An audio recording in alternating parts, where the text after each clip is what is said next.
stocker les données de l'humanité sur des siècles. C'est le décryptage de la semaine dans Vitamine Tech.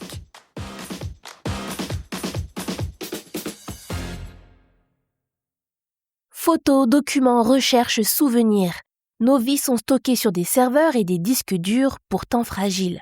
Alors comment conserver ces données pendant des siècles sans maintenance ni électricité ? Une équipe de chercheurs du Microsoft Research pense avoir trouvé la solution.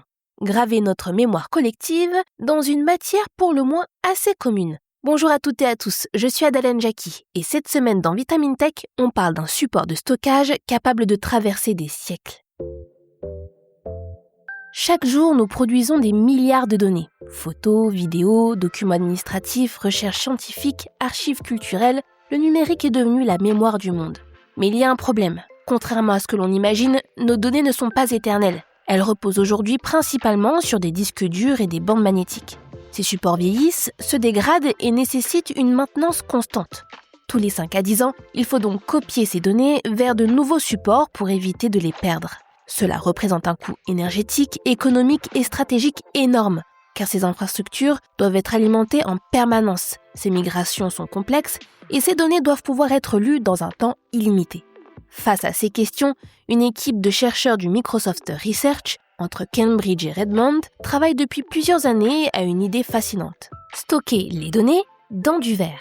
Regardons ça d'un peu plus près. Le projet s'appelle Project Silica et consiste à la place d'enregistrer les informations à la surface d'un disque, comme un CD ou un disque dur, d'utiliser des impulsions laser ultra rapides, appelées laser femtosecondes, pour graver l'information à l'intérieur même d'une plaque de verre. Et attention, pas en 2 dimensions, mais en 3 dimensions. Chaque impulsion crée un minuscule point dans la matière, un voxel, l'équivalent 3D d'un pixel.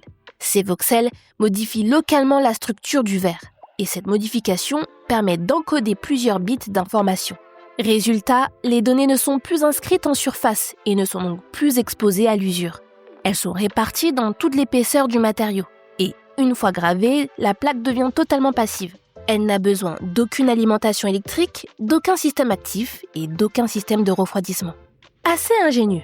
Et selon l'étude publiée dans la revue scientifique Nature, les données pourraient rester lisibles pendant au moins 10 000 ans. Oui, vous avez bien entendu, 10 millénaires.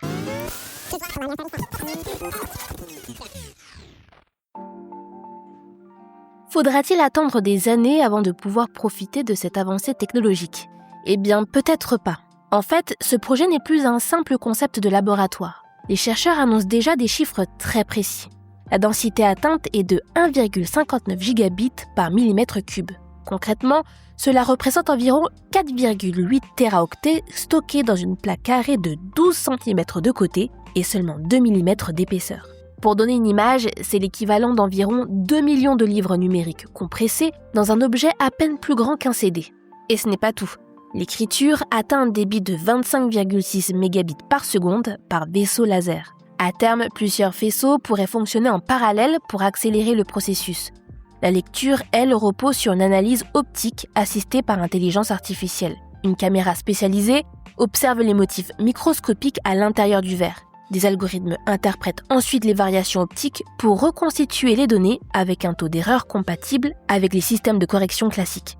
Côté matériaux, il faut se rendre compte qu'il est aussi question d'une avancée majeure. Car au départ, les chercheurs utilisaient de la silice ultra pure, un matériau coûteux. Désormais, ils démontrent que le verre borosilicaté fonctionne également. Le verre borosilicaté, pour information, c'est celui qu'on retrouve dans les plats allant au four ou les béchères de laboratoire. Il résiste aux chocs thermiques, aux variations de température et aux agressions chimiques. Il peut donc supporter des températures extrêmes sans se fissurer. Et surtout, il est déjà produit industriellement à grande échelle, ce qui peut rendre cette innovation économiquement viable.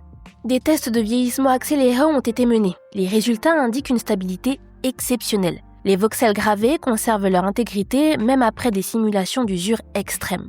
À l'heure où l'intelligence artificielle, la recherche médicale et les sciences du climat produisent des volumes de données gigantesques, la question n'est plus seulement de stocker, elle est de préserver.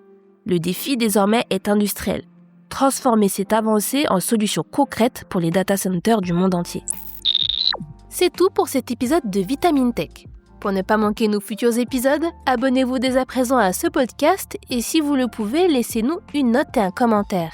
Cette semaine, je vous recommande le tout nouvel épisode de Futura Santé dans lequel Mélissa Lepoureau décrypte une vaste étude scientifique sur le jeûne intermittent. Est-ce vraiment une bonne méthode pour perdre du poids ?